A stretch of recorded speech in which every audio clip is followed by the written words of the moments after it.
2080 साल पौष महिनामा हाम्रो यस विद्यालयको हीरक जयन्ती महोत्सवद्वारा देश विदेशमा रहनुहुने भूपू विद्यार्थी समाजसेवी सबै महानुभावज्यूहरूलाई आह्वान गरेर हामीले हीरक जयन्ती समारोह सम्पन्न गर्यौं। यहाँहरू देश विदेशबाट सबै ठाउँबाट सबै क्षेत्रबाट यो विद्यालयको हीरक जयन्ती महोत्सवमा सहभागी भएर हामी सबैको समुपस्थितिमा हामीले ठुलो रकम चाहिँ सङ्कलन गर्न सफल भयौं। त्यसको लागि विशेष गरेर दानवीर महानुभावज्यूहरूलाई हार्दिक धन्यवाद व्यक्त गर्न चाहन्छु। आज आफ्नो छोराछोरी यो विद्यालयमा नभए तापनि आफू यो गाउँमा नभए पनि बाध्यता व्यवस्था रोजगारीको सिलसिलामा आज प्रवासमा भएर पनि गाउँमा बस्ने नानुबाबुहरूको भविष्य निर्माण गर्नको लागि उहाँहरूले पढाइबाट कुनै पनि कसुर बाँकी नरहोस्, उहाँहरूलाई पढ्ने वातावरण मिल्नुपर्छ भन्ने एउटा सोचले जे जति चाहिँ रकम तन मन धन नैतिक रूपमा आर्थिक रूपमा सबै तौरबाट हामीलाई सहयोग गर्नुभयो। यहाँहरूलाई विद्यालय परिवारको तर्फदेखि व्यवस्थापन समितिको तर्फदेखि हार्दिक धन्यवाद व्यक्त गर्दछु। समय अलि लामो गयो, 2 वर्ष करिब 2.5 वर्ष हामीले लगायौं र पनि फेरि सबै मान्छेहरू सहभागी हुनुपर्छ, सबै मान्छेहरू यसमा इन्भल्भ हुनुपर्छ, यहाँका दाजुभाइ दिदीबहिनीहरू सबै इन्भल्भ हुनुपर्छ भन्ने हाम्रो मनसाय रह्यो। यसमा सबैजनाले साथ दिनुभयो। फेरि पनि हार्दिक धन्यवाद व्यक्त गर्दै आगामी दिनमा विद्यालयको शैक्षिक योजना हामीले तयार गर्ने सन्दर्भमा यहाँहरूको पनि अमूल्य सहयोग, यहाँहरूको सुझाव सल्लाहलाई हामीले सिरोपर गरेर यहाँको शैक्षिक गुणस्तरलाई चाहिँ अगाडि बढाउने कुरामा यहाँहरू सबैको चाहिँ को हातेमालो रहन्छ। यहाँहरूले हामीलाई यो आर्थिक पारदर्शिताको लागि बारम्बार चाहिँ निगरानी गरिरहनुहुन्छ भन्ने कुरा पनि राख्दै आज हामीलाई मौसमले र यो समय पनि अलि घर्किसकेको हुनाले यति कुरा राख्दै र बाँकी फेरि हामी विभिन्न बैठकहरूमा छलफलहरूमा जुम मिटिङहरूमा चाहिँ हामी सहभागी भएर हाम्रो विद्यालयको हितको लागि हामीले काम गर्ने बाचा व्यक्त गर्दै धन्यवाद, नमस्कार। जुन 79 सालमा जसरी चाहिँ एउटा ठुलो सङ्घर्ष चाहिँ गरेर चाहिँ एउटा हिरकको चाहिँ एउटा चाहिँ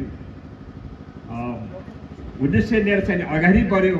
आज तपाईँहरूको चाहिँ सबैको चाहिँ तपाईँहरूको चाहिँ मन तन मन धन तपाईँहरूको चाहिँ बलले आज चाहिँ झन्डै 4 करोडको चाहिँ हाराहारीमा रकम उठेको छ। अघि नै छम्जीले भनिसक्नुभयो यो रकम चाहिँ नि अब तपाईँहरूको भनौँ न यसमा चाहिँ यो कुनै पनि अब दुरुपयोग हुँदैन, यो सदुपयोग हुन्छ। तपाईँहरूको चाहिँ छोराछोरी त्यहाँ पछाडि बसिराखेका छन्, उनीहरू चाहिँ नि अब उनीहरूको चाहिँ भविष्यको लागि चाहिँ यो जुन जसरी चाहिँ जोडबोल गरेर तपाईँहरू चाहिँ सबै चाहिँ लागेर चाहिँ तपाईँहरूको सबैको चाहिँ मनदेखि चाहिँ तपाईँहरूले गरेको दान चाहिँ आज चाहिँ यो एउटा महत्त्वपूर्ण चाहिँ एउटा चाहिँ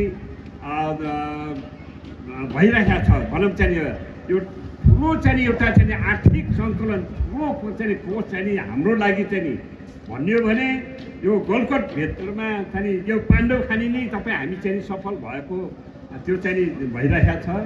र चाहिँ जति पनि देश विदेशबाट पनि त्यत्तिकै चाहिँ अब हाम्रो चाहिँ विद्यार्थीहरू भाइहरूले चाहिँ भूपू विद्यार्थीहरू चाहिँ वर्तमान सबै चाहिँ सबैको तन मनले चाहिँ आज चाहिँ यो विद्यालय यहाँसम्म पुगेको छ। र चाहिँ यो विद्यालयले चाहिँ अवश्य चाहिँ फड्को मार्छ। यसको चाहिँ यसमा यस्तै किसिमको चाहिँ भविष्य छ, यी विद्यार्थीहरूकोमा यतै भविष्य छ। यति सर यिनको लागि चाहिँ आज चाहिँ विज्ञ शिक्षकहरू चाहिँ यो पाण्डुखानी माविले चाहिँ आफ्नो उद्देश्य अनुसार चाहिँ यहाँ दिइसकेको छ नि। यहाँ चाहिँ तपाईँको चाहिँ स्मार्ट बोर्ड भन्ने चाहिँ यहाँ चाहिँ तपाईँको राखेर चाहिँ उतिखेर तपाईँको चाहिँ अन्तर्राष्ट्रिय चाहिँ क्षेत्रमा टेकिन सक्ने त्यस्ता स्मार्ट बोर्डहरू चाहिँ यहाँ दिइसकेका छन्, यहाँ चलाइरहेका छन्। अब यहाँ चाहिँ अब तपाईँको छोराछोरी अब चाहिँ यो अब यहाँ चाहिँ अब त्यो स्मार्ट बोर्डमा चाहिँ पढ्दछन्, अन्तर्राष्ट्रिय जहाँ संसारमा जहाँ पढ्थे त्यो यहाँ चाहिँ पढ्दैछन्। अब चाहिँ भने अब तपाईँको छोराछोरीलाई चाहिँ चान्सुन मान्नु होला, उनीहरूको चाहिँ भविष्यको लागि यसरी चाहिँ एउटा सबै चाहिँ लागि परिरहेका छौँ, गर्दाखेरि हामी सफल हुन्छौँ। र चाहिँ र मैले अब लामो कुरा चाहिँ मैले गर्न चाहेन समयको चाहिँ अभावले गर्दाखेरि। र चाहिँ यतिखेर चाहिँ अबको चाहिँ समय भनेको चाहिँ अब यो यी कलिलाई चाहिँ बालबालिकालाई भविष्यलाई कसरी बनाउने भन्ने चाहिँ मलाई एउटा ठुलो चिन्ता छ। बेलामा यो गएको चाहिँ एसएलसीको चाहिँमा गएको वर्षको चाहिँ एसएलसीको नतिजामा चाहिँ अलिकति कमजोर भएको यतिखेर चाहिँ जति तपाईँहरूले चाहिँ यो यहाँ त्यो सुनेर चाहिँ तपाईँहरूले रेकर्ड ल्याइदिनु भयो, पठाइदिनु भयो, त्यसमा मेरो पनि योगदान छ। मेरो पनि योगदान मैले सहयोग गरिदिएको छु। तपाईँहरूको छोराछोरीको लागि चाहिँ त्यो यो यसरी पनि सहयोग गरिदिएको छु। त्यो भएको हुनाले चाहिँ अबको चाहिँ अब यसले चाहिँ नगरेर कसैले पनि गर्न सक्दैन। तपाईँले चाहिँ मेरो छोराछोरी केही जानेछैन, मेरो केही बुझेको छैन नभनिदिनु होला। तपाईँको छोराछोरीसँग ठुलो भविष्य छ। मलाई चाहिँ यस्तै चाहिँ मलाई तिनको तपाईँको छोराछोरी देख्दाखेरि त्यो तिनको लागि चाहिँ कसरी चाहिँ अझ चाहिँ उकास्नुपर्छ, कसरी मैले बेलामा मैले हाम्रो पाण्डुखानी माविका चाहिँ व्यसन समिति अध्यक्ष तिलो घरचीजीलाई मैले बेलामा चाहिँ गर्छु। वडा अध्यक्ष चाहिँ भट्ट काउचालाई मैले त्यो गर्छु। यहाँको चाहिँ विद्यालय प्रशासन चलाउने हेडमास्टर चाहिँ नरबहादुर नवीनजीलाई उहाँलाई चाहिँ मैले बेलामा चाहिँ उहाँलाई चाहिँ मैले अब भनौँ मैले सम्झाने अब यसरी जानु पर्यो, यसरी गर्नु पर्यो। कमी कमजोरलाई भन्नु त हाम्रो अधिकार हो नि, तपाईँ हाम्रो सबै अधिकार भयो नि त। त्यो भएको हुनाले यिनको लागि चाहिँ एउटा विद्यालयले एउटा ठुलो चाहिँ एउटा यो कोर्सको स्टेटमेन्ट गरेको छ। यसले बाटो चाहिँ फाइदा अब चाहिँ अवश्य तपाईँको छोराछोरीले चाहिँ लिनेछ। र चाहिँ यो चाहिँ तपाईँको चाहिँ आज चाहिँ पढेर भोलि पास हुनुपर्छ भन्ने त्यो मात्र होइन। तपाईँको चाहिँ 3 चोटि 4 चोटिसम्म एसएलसीमा फेल भएर पनि पछि चाहिँ तपाईँको चाहिँ पछि फेल भएर त्यहाँदेखि फेरि बल्ल तल्ल चाहिँ पास भएर चाहिँ नेपाल सरकारको खजारको जागिर खाएर मन्त्रालयको चाहिँ उपसचिवसम्म भएको चाहिँ तपाईँ हामीले यहाँ कानले सुनेका छौँ। हामीले यस्तो पढाइ यस्तो खालि हो रहेछ तपाईँको। यो त यहाँ हाम्रो छोराछोरी त एकचोटि फेल भयो भने म त स्कुलमा जान्न, हाम्रो त्यो सरको त मन पनि त्यो सर म्यामहरूको चाहिँ तिनीहरू अगाडि पनि देख्न मन नलाग्ने त्यस्तो खालको चाहिँ मानसिक तपाईँ हाम्रो छोराछोरी छ। तर त्यो गराउने होइन, फेल भइन्छ, मिहिनेत गर्नुपर्छ, एकछिन सफल भइन्छ। यिनीले हो यिनीहरू गर्ने हो छोराछोरी तपाईँको त्यस्तो खालको भाग्यमानी छोराछोरी छन् तपाईँको छोराछोरी। यस्तो त्यो भएको हुनाले भन्दै मैले चाहिँ एउटा मलाई यसरी चाहिँ अवसर दिनुभयो, मलाई यसरी चाहिँ आज 2 शब्द राख्ने अवसर दिनुभयो। यहाँलाई चाहिँ पुनः धन्यवाद दिँदै मेरो छोटो वक्तव्य यहाँ छु। धन्यवाद। हाम्रो बिचमा साथै राम्रो गहिरो सम्बन्ध छ। सम्बन्ध चाहिँ गहिरो विश्वास चाहिँ छ। हामीहरू एक आपसमा विश्वास गर्छौँ, एक अर्कालाई सम्मान गर्छौँ, सहकार्य गर्छौँ र हामी सँगसँगै अगाडि बढ्छौँ पनि। हाम्रो बिचमा सहमति, सहकार्य, सरसल्लाह, समन्वय भएन भने यो गाउँ अगाडि जान सक्दैन, गाउँले प्रगति गर्न सक्दैन। हामीहरू एक छौँ, यसैले पाण्डुखानीमा हामी बस्नेहरू पाण्डुखानीदेखि बाहिर बेलायत, जापान, हङकङ, अमेरिका, विश्व संसारका सबै कुनाहरूमा बस्ने पाण्डुखानीका दाजुभाइ दिदीबहिनीहरू हामीहरू सबै मिलेर एउटा कल्पना गऱ्यौँ एउटा सपना देख्यौँ हामीले, सपना देख्यौँ यो गाउँका भविष्यका सन्ततिहरू, उनीहरूको भविष्य राम्रो बन्नुपर्छ। हाम्रा सन्ततिहरू भोलि राम्रो बनुन्, हरेक क्षेत्रमा सफलता हासिल गरून्, उनीहरूकै भविष्य निर्माणको लागि हामीले एउटा कल्पना गर्यौँ, सपना देख्यौँ। हिरक महोत्सव मनाउने, हिरक जयन्ती मनाउने, यसलाई माध्यम बनाएर थोरै भए पनि पैसा जम्मा गरौँ।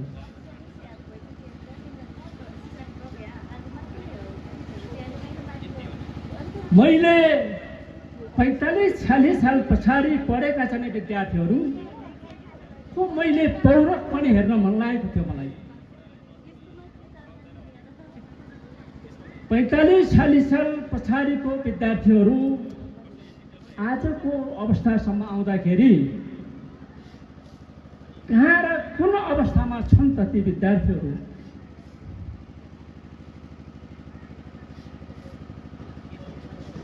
मैले शिक्षा दिएको, मैले अडाएको चाहिँ विद्यार्थीहरू आज के गरिरहेछन् त?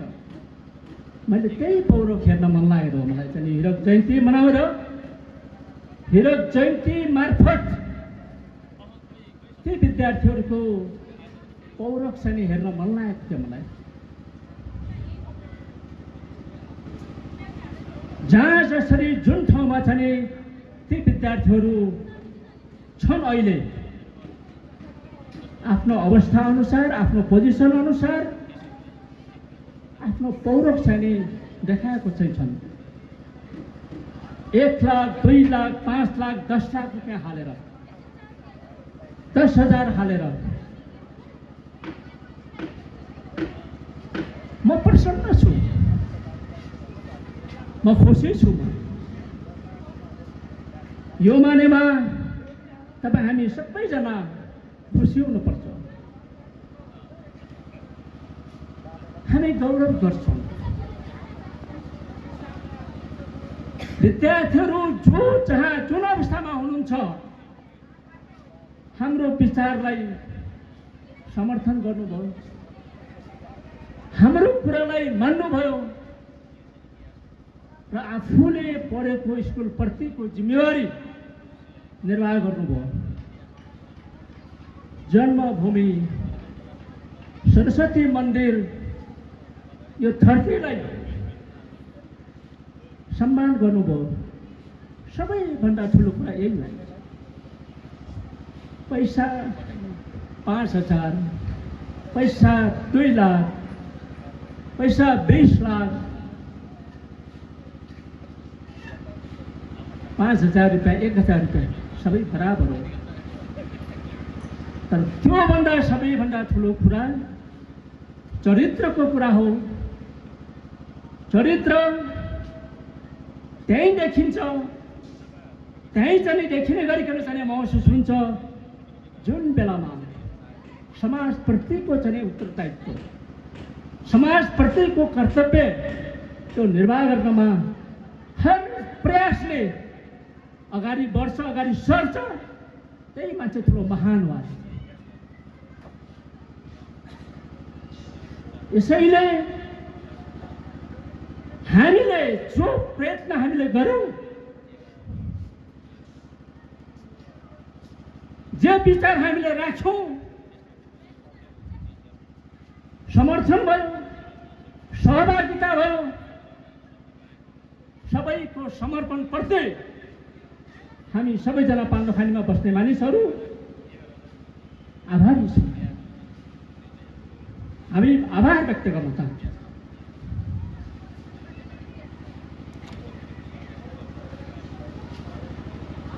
विद्यार्थी नानीहरू, बाबुहरू जो यहाँ हुनुहुन्छ, तपाईँहरू यो पुस्ताले, यही स्कुलमा पढेको विद्यार्थीहरूले तपाईँहरूभन्दा अगाडिको पुस्ताहरूले सपना देख्नुभयो। अब भविष्य लेख्ने काम चाहिँ तपाईँहरूको हो।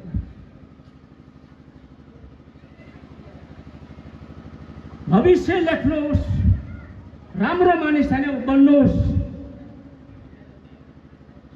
हामीलाई आत्मसन्तुष्टि हुन्छ, हामी गौरव गर्छौँ र हामीलाई आत्मसम्मान प्राप्त हुन्छ। पढे लेखिसके पछाडि, राम्रो मान्छे बनिसके पछाडि समाजकै वरिपरि हाम्रै छेउछाउमा चाहिँ बस्नुहोस्। समाज समृद्ध हुन्छ, समाज बलियो हुन्छ, गाउँ भरिलो हुन्छ, रमाइलो हुन्छ र समाज रूपान्तरण गरेर अगाडि बढ्छ। यो मैले किन भनिरहेको छु भने जबसम्म भविष्य भएका मानिसहरू, तपाईँ नानी बाबुहरू, तपाईँहरू पढ्न लेख्नु सक्नु भएन भने, पढाइ लेखाइ गरेर राम्रो भोलि जनशक्ति नेपालको लागि चाहिने, समाजको लागि चाहिने राम्रो जनशक्ति बन्न सक्नु भएन भने गाउँ त यसै पनि पछि पर्छ, देशै पछि पर्छ।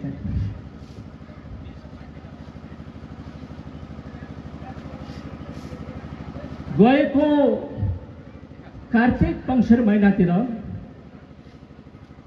योभन्दा अगाडिको नेपाल सरकारको अर्थमन्त्री रामेश्वर खनाल र सिङ्गापुरको राष्ट्रपति थर्मन अमेरिकामा चाहिँ भेटघाट भयो उहाँहरूको।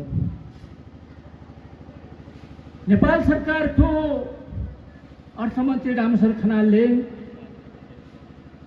सिङ्गापुरको राष्ट्रपतिलाई सोध्नुभयो, थर्मनलाई, कि तपाईँहरूले सबै राम्रो विकास गर्नुभएको छ सिङ्गापुरमा, कसरी गर्नुभयो, केही कुराहरू सिकाइदिनुहोस् न मलाई भनेर उहाँले सोध्नु भएको छ। थर्मनले एउटै कुरा चाहिँ भन्नुभएको छ, अरू तपाईँहरूले केही गर्नु पर्दैन, मानव पुँजी, जनशक्ति राम्रो तयार गर्नुहोस्, यसको व्यवस्थापन गर्नुभयो भने विकास आफै हुन्छ भनेर भन्नुभएको छ। त्यो जनशक्ति राम्रो मानव पुँजी बनाउने भनेको शिक्षाले हो। कसैले खेतीमा काम गर्ने सिप हासिल गरेर खेतबारीलाई हराभरा बनाउनुहुन्छ, कसैले पशुपालन गर्ने क्षेत्रमा सिप जानेर दक्ष हुनुहुन्छ र कोही इन्जिनियर बनेर सडक बाटोघाटो बनाउनुहुन्छ, बिल्डिङ सहर बजार बनाउनुहुन्छ र कोही डाक्टर बनेर बिरामीहरूको उपचार गर्नुहुन्छ। जनशक्ति मानव पुँजी भनेको यही हो चाहिँ। यसको व्यवस्थापन गर्नुभयो भने नेपालको विकास यसै हुन्छ भनेर सिङ्गापुरको राष्ट्रपतिले हाम्रो अर्थमन्त्रीलाई चाहिँ भन्नुभएको चाहिँ छ। समग्रमा हाम्रो हीरक जयन्तीको लक्ष्य, हाम्रो सोच, हाम्रो सपना यसैमा केन्द्रित हुन्छ। कसरी हामीले यहाँको मानिसहरूलाई राम्रो दक्ष जनशक्ति, राम्रो इन्जिनियर, राम्रो डाक्टर, राम्रो पशुपालनमा सिप भएको मान्छे, खेतीबारी गर्ने छ भने सिप भएको मान्छे कसरी हासिल गर्न सकिन्छ भने हाम्रो कल्पना, हाम्रो सपना यही हो। र यसको लागि परिवेश चाहिन्छ, सन्दर्भ मिल्नुपर्छ। यी कलिला भविष्य भएको नानी बाबुहरूको लागि एउटा हामीले परिवेश बनाइदिनुपर्छ, सन्दर्भ मिलाइदिनुपर्छ। परिवेश र सन्दर्भ हामीले मिलाउन सकेनौँ भने हामीले कल्पना गरेको जस्तो राम्रो मान्छे उत्पादन गर्न चाहिँ हामीले सक्दैनौँ र यी नानी बाबुहरूको भविष्य राम्रो बन्दैन। म तपाईँलाई एउटा चाहिँ थोरै त्यो परिवेश र सन्दर्भले मानिसलाई के बनाउँछ के बनाउँदैन, म 1 मिनटमा थोरै एउटा चाहिँ कुरा भन्न चाहन्छु। म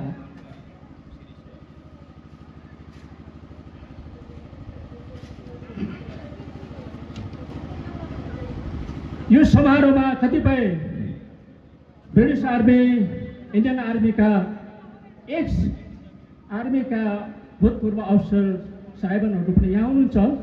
उहाँहरूलाई थाहा छ कि अमेरिकाको सैनिकहरू भियतनाममा चाहिँ आएर वर्षौँ लडाइँ लडेको चाहिँ छ। त्यहाँनिर वर्षौँ लडाइँ लडेको चाहिँ छ भियतनाममा। 1971 सालतिरको कुरा हो, सन् 1971 सालतिरको कुरा हो।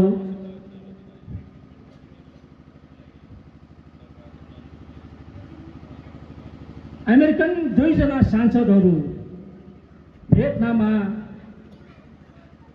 अमेरिकन सिपाहीहरूको अवस्था के छ भनेर अध्ययन गर्न आउनु भएको चाहिँ थियो। 2 जना सांसदहरू रोबर्ट स्टिल र मर्गन मर्फी।